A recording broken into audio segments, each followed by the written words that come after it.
I got 3 books that gave reference to taking out eyes. One of them, Stephen King. This gypsy had a little tiny spoon for removing eyeballs in a book called Thinner. Then there was another reference in a book called Mine about if this woman catches me and this woman had her baby, says I'll pull her eyes out and stuff them down her throat. Friends and colleagues of Charles Albright thought of him as the perfect gentleman. The only strangeness he held was his unusual liking for eyeballs. His obsession showed itself through his artwork and in his everyday life. So when 3 women were found murdered with their eyeballs strategically removed, Charles's behaviour didn't seem to be just a bizarre coincidence. 3 weeks after Charles Albright was born, in August of 1933, he was adopted by Dell Albright and her husband Fred. The family of 3 lived in a middle-class neighbourhood of Oak Cliff Hills in Dallas, Texas. To say Charles's childhood was tumultuous would be an understatement. When he was less than a year old, his mother put him in a dark room as punishment for chewing on a tape measure. When Charles wouldn't nap, Dell would tie him to his bed, and when he wouldn't drink the fresh milk from the goats in the backyard, she would constantly spank him. In other instances, Dell's mothering seemed to be just overprotective, but at many times it went to the extremes. She would change Charles's clothes several times a day, often into girls' dresses, in the fear of dirt making him sick. At one point, after being afraid Charles might touch dog feces and receive the polio virus, Dell took him to the hospital to see the polio patient locked in the iron lungs. His mother taught him how to speak politely and respect women, especially when it came to sex. She even lectured him about the way his father acted greedy with sex. As Charles grew older, she insisted on chauffeuring him on every date he went on. She even went as far to call each of the girls' parents to let them know Charles wouldn't be acting inappropriate and unfavourable. As Dell was a school teacher at the time, she would teach Charles reading, writing and arithmetic at a young age.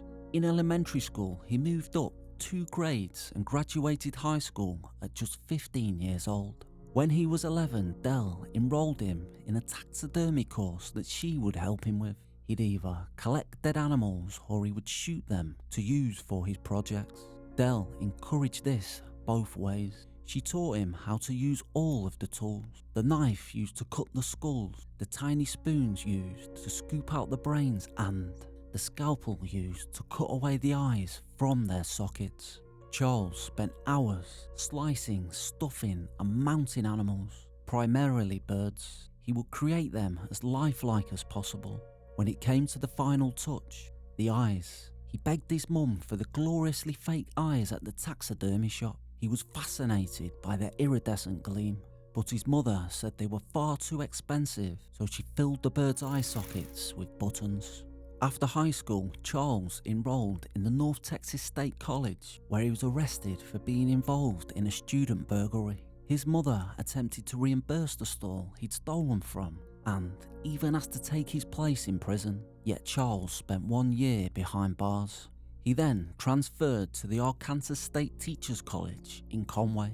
Arkansas is where he became incredibly popular. He was the All-American fraternity boy in several clubs and sports. However, he did have a mischievous side.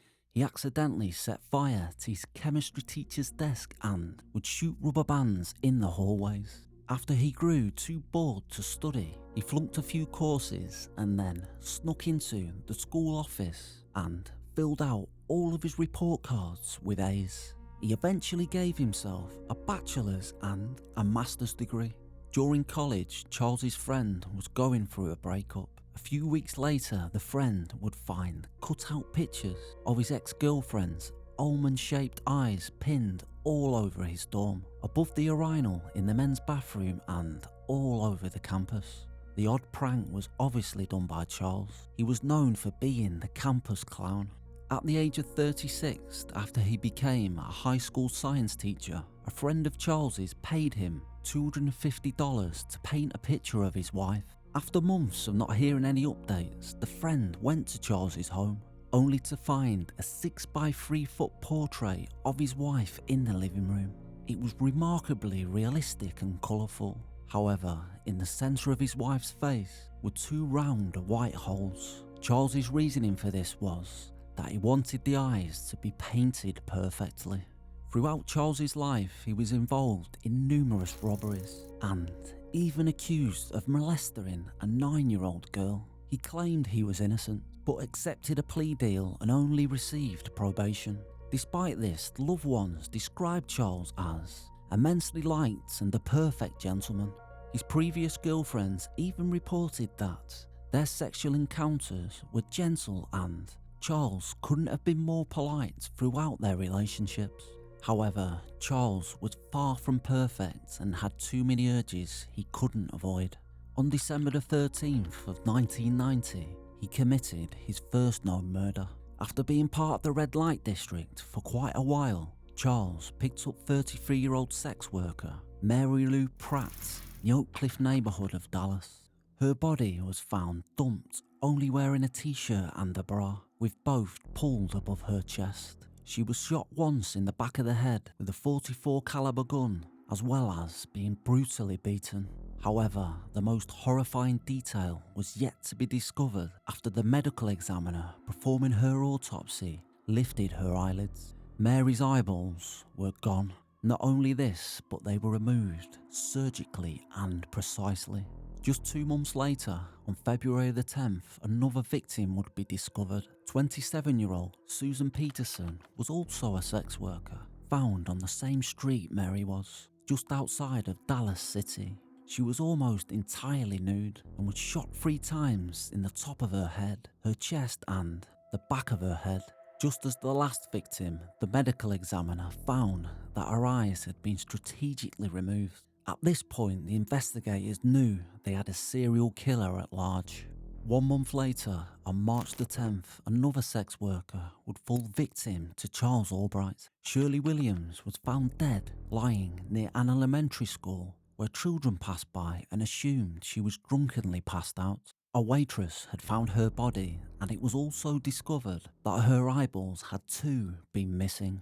Through a friend who had been living in one of Charles's rented properties, and after a friend of Mary Pratt's came forward describing his collection of X-Acto blades and his odd love for eyeballs, Charles was arrested and charged with 3 counts of murder on March the 23rd of 1991. His trial began the next December, but the evidence was purely circumstantial, beside hair matching Charles's found at the Shirley Williams murder site, and after 5 days, the jury found Charles only guilty of Shirley's murder and he was sentenced to life in prison. Charles remained adamant that he was innocent, and his obsession with eyeballs was merely a coincidence. With Charles's background in strategically slicing animals for taxidermy purposes, and even without all the evidence, it's unclear how he believed he was able to convince people that there's not just 1, but 2 eyeball-obsessed men roaming the streets of the red light district in Dallas, Texas. Charles even went as far to accuse the forensic technicians and medical examiners for the missing eyeballs. He later said to reporters, "Oh really? I have never touched an eyeball. I truly think, and this may sound far-fetched, that the boys in the forensic lab cut out those eyeballs. I think the police said we want some sort of mutilation." After the news broke of the horrific crimes, his friends and colleagues couldn't believe it. On the outside, people saw Charles as polite, kind and a gentle man, but deep down Charles couldn't suppress his disturbing and sinister urges.